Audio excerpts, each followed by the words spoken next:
Bonjour, aujourd'hui je te montre comment faire du macaroni à la viande et à la soupe aux tomates avec des pâtes déjà cuites et de la viande hachée déjà cuite aussi. Donc, pour réaliser cette recette, vous aurez besoin d'environ 450 g de macaroni cuit. Moi, j'ai utilisé la moitié d'un sac 900 g de macaroni.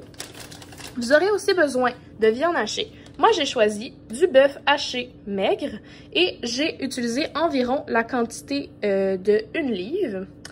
Comme ingrédient, vous aurez aussi besoin de 1 à 2 cannes de soupe aux tomates de environ 284 ml.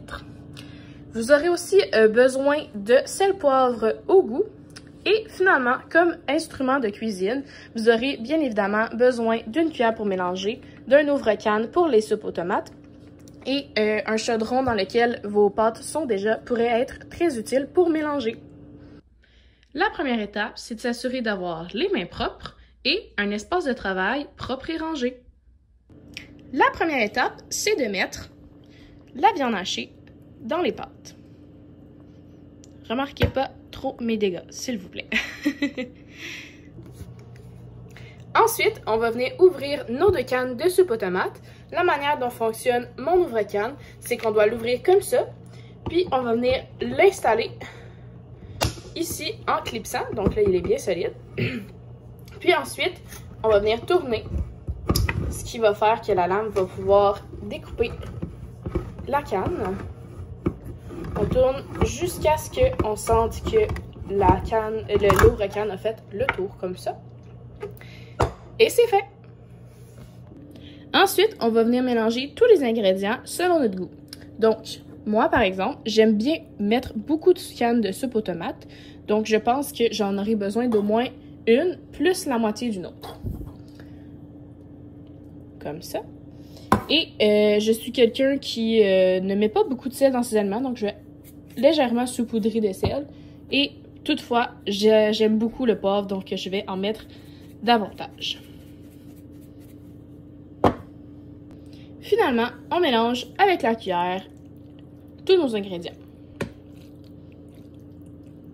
Lorsque c'est bien mélangé, on ne retrouve plus de pâtes qui sont complètement blanches. Elles sont toutes rendues orangées, rouges, bref, dépendamment de la quantité de sauce que vous avez mis. Moi, je trouve qu'il en manque un petit peu parce que j'aime ça quand il y a beaucoup de sauce, donc je vais en rajouter. Et si vous êtes comme moi, vous pouvez en rajouter aussi.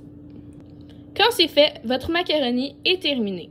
Toutefois, si jamais il est froid, vous pouvez le réchauffer sur un rond en le faisant réchauffer à une intensité moindre plus petite en fait, que médium, afin qu'il ne brûle pas. Pendant ce temps, lorsque vous le réchauffez, il va être important de mélanger. Vous pouvez le réchauffer jusqu'à la température désirée. Si jamais vous le préférez moins chaud, plus chaud, bref, c'est à votre guise. Moi, dans mon cas, il est suffisamment chaud, donc il est prêt à être mangé. Bon appétit! Finalement, voici une fiche résumée des informations que j'ai dites durant cette vidéo à prendre en capture d'écran. Vous pouvez aussi retrouver cette fiche et bien d'autres contenus similaires intéressants sur la page Instagram cuisiner.la.base.